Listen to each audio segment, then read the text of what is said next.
Kalau saya mengatakan apa problem utama dalam pemerintahan Jokowi akhir-akhir ini yang saya rasakan misalnya, maka jawabannya satu, leadership, kepemimpinan.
Assalamualaikum warahmatullahi wabarakatuh, Sobat RH sekalian.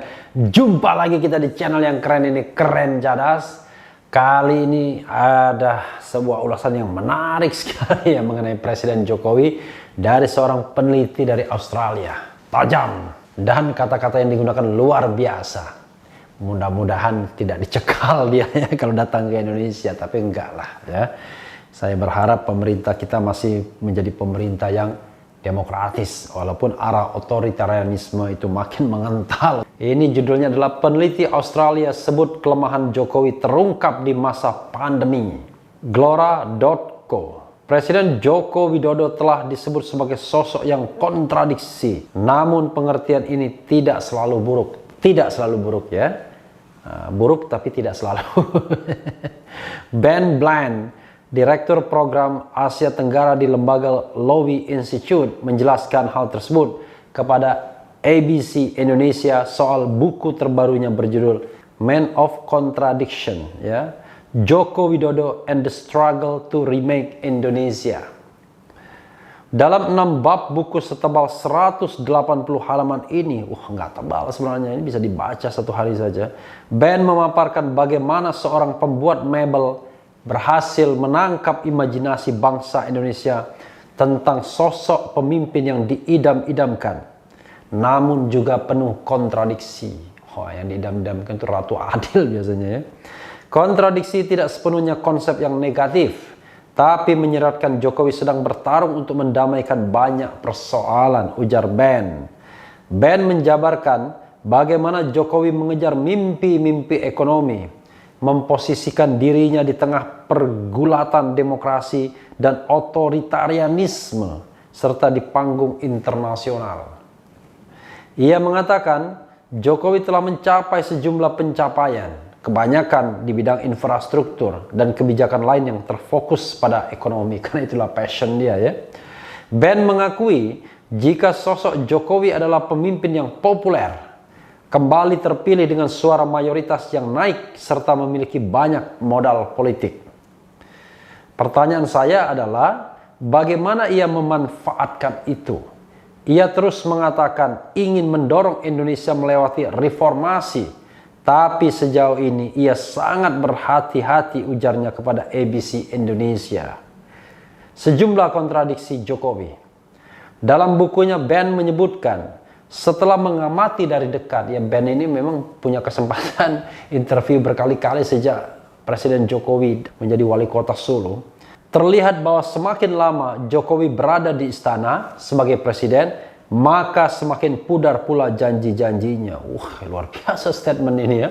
Makin lama berada di istana, bukan malah makin memenuhi janji, tapi sebaliknya, makin pudar janji-janjinya itu. Ya, saya juga merasakan hal seperti itu ya. Contoh dalam pembentukan kabinet. Yang pertama, itu jauh lebih lebih menunjukkan independensi Jokowi, walaupun saya kasih nilai 6. Tetapi di pembentukan kabinet jilid 2 luar biasa bargaining pihak-pihak lain terhadap Jokowi, sehingga yang terjadi adalah ini kabinet yang sangat kompromistis dan banyak mengadopsi orang-orang yang sudah berjasa mengangkat kembali Jokowi sebagai presiden. Dikatakan begitu memasuki periode kedua, sosok yang sebelumnya menawarkan diri bukan bagian dari elit politik telah berubah menjadi elit yang membangun dinasti politiknya sendiri. Ya, antara lain Gibran dan kemudian Bobi Nasution ya. Jadi awalnya memang sosok yang sederhana tapi sudah menjadi elit. Sosok yang pernah dipuja karena reputasinya yang bersih malah telah memperlemah lembaga pemberantasan korupsi, memicu aksi demonstrasi mahasiswa dan pelajar tulis ban, dan itu tidak bisa dipungkiri. Undang-Undang Nomor 19 tahun 2019 merupakan pelemahan KPK yang di-endorse oleh istana. Kenapa begitu? Karena dalam sistem ketatanegaraan kita, presiden memiliki 50% kekuasaan legislatif. Jadi kalau presiden mengatakan no terhadap suatu rancangan undang-undang, tidak bisa dibahas. Tapi masalahnya adalah presiden tidak mengatakan no, artinya presiden mengendorse pelemahan tersebut. Kelemahan kepemimpinannya terungkap oleh krisis COVID-19. Pemerintahannya menunjukkan jejak-jejak buruk, tidak menghargai pendapat pakar kesehatan, tidak mempercayai gerakan masyarakat sipil, dan gagal membangun strategi terpadu katanya. Ya, ini juga rupanya pengamatan yang tidak lepas dari peneliti Australia tersebut ya. Karena di awal memang ketika penanganan COVID-19 terlihat presiden atau katakanlah kebijakan istana, kebijakan yang tanggung, ragu-ragu, serba terlambat. Nah sekarang kalau mengambil kebijakan yang tegas ya ini maju kena mundur kena. Tidak jelas lagi. Kalau kita mau memilih lockdown sekarang, memilih PSBB nggak ada gunanya lagi. Karena COVID-19 ini sudah tersebar di mana-mana terutama di Jakarta. Tapi kalau awal berani mengambil sedikit resiko, barangkali kondisi jauh akan lebih baik. Tapi nasi sudah menjadi bubur ya. Kadang-kadang kelambatan, ketidakcermatan dalam mengambil tindakan itu bisa berakibat fatal. Meski demikian, Ben mengatakan sosok Jokowi masih tetap populer di tengah pandemi dengan nada kritikan kepadanya pun terdengar berbeda. Ya, kalau soal popularitas, karena memang dia tokoh satu-satunya yang memang tidak ada bandingannya saat ini. Kan, kalaupun ada kontestasi presiden kemarin, Prabowo sudah masuk kolam sekarang, sudah menjadi satu bagian dari kabinet ya. Jadi tidak ada lagi tokoh yang dianggap simbol oposisi misalnya yang bisa menyaingi pesona Presiden Jokowi. Jadi dia berada pada makom pesona sendiri yang ya makin melorot, tetapi tidak ada tokoh lain yang bisa menyalipnya karena dia sendirian di sana. Strategi politik Jokowi sangat sederhana, yaitu mendengarkan apa yang dikehendaki rakyat dan mencoba wujudkannya, seperti yang terlihat efektif saat ia menjadi wali kota Solo. Tapi ketika memerintah sebuah negara berpenduduk begitu banyak, ribuan pulau, beragam agama dan suku, serta 550 wali kota dan gubernur terpilih, jadi 550 Jokowi lainnya yang ingin menjalankan kepemimpinannya masing-masing, maka politik menjadi semakin kompleks jelasnya. Ya, memang begitu. Selama 6 tahun berada di istana, dia belum bisa beranjak ke level strategis. Dia lebih sebagai seorang wali kota di istana presiden, kata Ben Bland. Wah, luar biasa ya kritikannya. Presiden Jokowi, kata Ben Bland, adalah wali kota yang berada di istana. Belum beranjak pada level yang strategis. Masih level wali kota. Ini kata Ben Bland ya, bukan kata Refli Harun. Ben mengatakan masih ada harapan untuk melihat kepemimpinannya berlanjut di Indonesia hingga 2024 mendatang. Maksudnya apa ini? Ya memang masa jabatan hingga 2024. Apakah maksudnya kemudian ada skenario bisa terjadi krisis politik di tengah jalan? Ya Allahu a'lam, kita tidak tahu ya. Tapi kita perlu mengakui adanya kekecewaan terhadap Jokowi dari para pendukungnya sendiri, ujar Ben kepada ABC Indonesia. kalau kita bicara mengenai soal leadership, saya menganggap begini. Kelemahan Jokowi ada dua hal ketika saya bicara dengan Profesor Salim Said. Pertama, wibawa politik, kedua, wawasan politik. Ketika wibawa politiknya kurang, maka dia membutuhkan uluran tangan oligark untuk memberikan gesture kekuasaan. Sehingga Presiden Jokowi menjadi presiden yang kuat karena ditopang oleh oligarki yang memang memiliki kekuatan tersebut. Tapi akibatnya yang terjadi adalah ada oligarki di sekitar kekuasaan yang tidak saja tentu berbuat bagi kemaslahatan, bisa juga mengambil keuntungan baik ekonomi maupun politik ya. Itu. Dan ketika kekurangan wawasan, ya dia rely on dengan pembantu-pembantu sekitarnya, banyak dari tokoh-tokoh demokrasi sebelumnya, tapi ketika berada di seputar kekuasaan, malah justru berbalik arah menghantam mereka yang kritis di luar pemerintahan. Bahkan bisa menjadi mastermind-nya dengan menggerakkan buzzer dan influencer ya. Ini menunjukkan Indonesia sebagai sebuah negara yang besar, kompleks, dan terus menghadapi banyak tantangan, jelas Ben. Ben juga mengatakan, jika di dalam bukunya ia juga membahas sejumlah kontradiksi, bukan sekedar pada sosok dan kepemimpinan seseorang, tapi mencakup hal yang lebih luas. Upaya menjelaskan kontradiksi. Ben mengaku jika ia sudah menghabiskan hampir 20 tahun untuk memahami Indonesia. Luar biasa ya. Jadi saya kira dia tidak hanya asal omong, tapi sudah melakukan observasi yang sangat mendalam.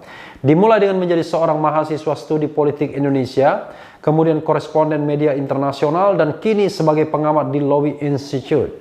Dalam 8 tahun terakhir, Ben mengatakan ia terpikat dengan kemunculan dan kerja keras Jokowi. Selain dari wawancara dengan presiden, saya juga berbicara dengan puluhan menteri, pejabat, pengusaha pendukung Jokowi, serta pengikut-pengikutnya untuk memahaminya, jelas Ben. Dan jangan-jangan makin gak paham, atau sudah paham sekali. Ben menuturkan dia menemui langsung warga masyarakat biasa di luar Jakarta, mendatangi berbagai tempat di Indonesia dengan menggunakan pesawat, mobil, feri, perahu, becak, hingga dokar. Luar biasa ini orangnya.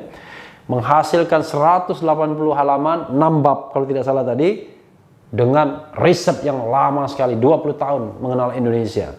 Ben mengakui karyanya ini bukan biografi dalam bentuk konvensional, namun ia juga tak bisa menguraikan seluruh aspek kehidupan Jokowi. Saya hanya ingin memanfaatkan kisah pembuat mebel dari kota kecil yang menjadi pemimpin dunia untuk mengangkat cerita tentang Indonesia, jelasnya. Hanya dengan memahami kontradiksi-kontradiksi Jokowi, katanya, maka orang bisa memahami sepenuhnya arah Jokowi dan negara yang dipimpinnya. Ya, sobat daerah sekalian, luar biasa ya. Sebenarnya kalau bisa bicara apa adanya, barangkali Ben akan ya ngomong sesungguhnya. Tapi tentu dia ngomong dengan bungkusan-bungkusan kata-kata seperti man of contradiction, tidak sepenuhnya jelek, tidak sepenuhnya buruk. Nah itu kan kita harus memahami maknanya apa. Bahwa Jokowi belum meningkatkan level strategisnya, masih terkesan wali kota yang berada di istana. Ini juga luar biasa ya. Jadi sebenarnya banyak kritik Ben terhadap kepemimpinan Presiden Jokowi yang dia sebut terakhirnya adalah man of contradiction ya.